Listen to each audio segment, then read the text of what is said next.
all, this is Sarah. I'm back with another video in my calculus series. Today we're moving on to derivatives. I'm just going to be introducing the concept, the idea of tangent lines, the idea of derivatives themselves, and differentiability. So here I've drawn just a basic graph of a function, and then I've plotted out this point A, and then its respective function value, which is f of a. And so together those form this point right here that is on the graph of the function. And so when we're talking about derivatives, the first thing you have to understand is the idea of tangent lines. So this right here is the tangent line of the function at the tangent line to the point a f of a on this function f, right?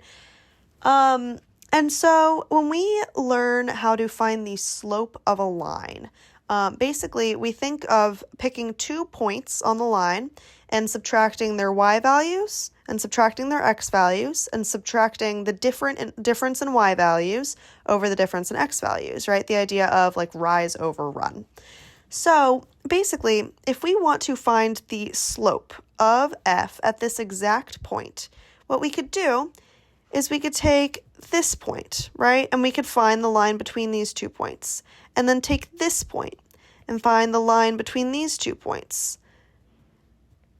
And pick more and more closer and closer points to our actual point until we find the true slope. So we represent this as a limit.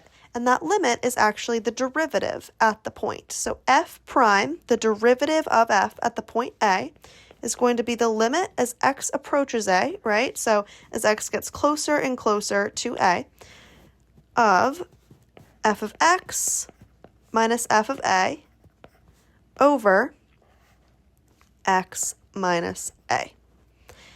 And so that is how we define the derivative. We actually have an alternative definition though, and in terms of why we need an alternative definition, it just can be sometimes easier to compute depending on the structure of the equation of the function. But basically we can also define the derivative using limits like this.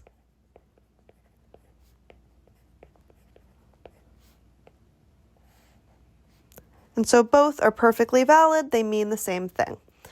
And so basically, if this limit exists, right? If this limit, they mean the same thing. If these limits exist, then the function is differentiable at a, right?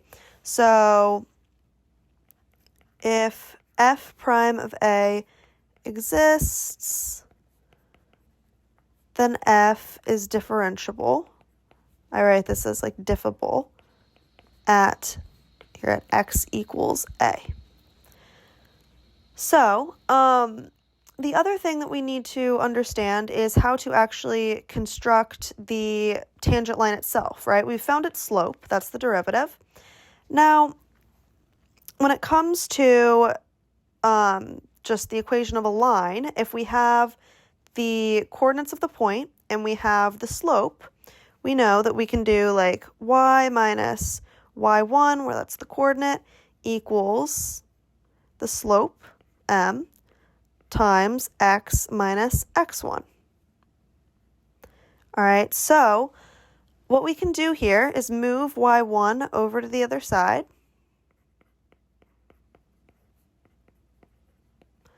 And now what we see is that we can replace these with we can replace m with f prime of a, we can replace x1 with a, and we can replace y1 with f of a.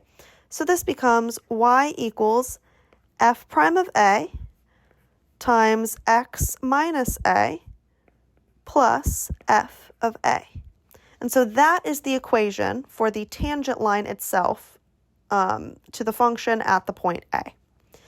Now, the derivative itself, so we've defined the derivative at a specific point, but we can actually define the derivative at the derivative of a function as a function itself, okay? So f prime of x is a function, and it's defined by the limit as h approaches 0 of f of x plus h minus f of x over h. So as you can see, we've just taken this definition here and replaced a with x.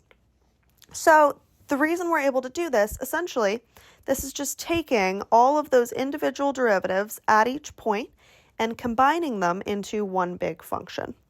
And so to say that a whole function is differentiable everywhere, that would mean that this limit exists, right? So it exists for all possible values of x.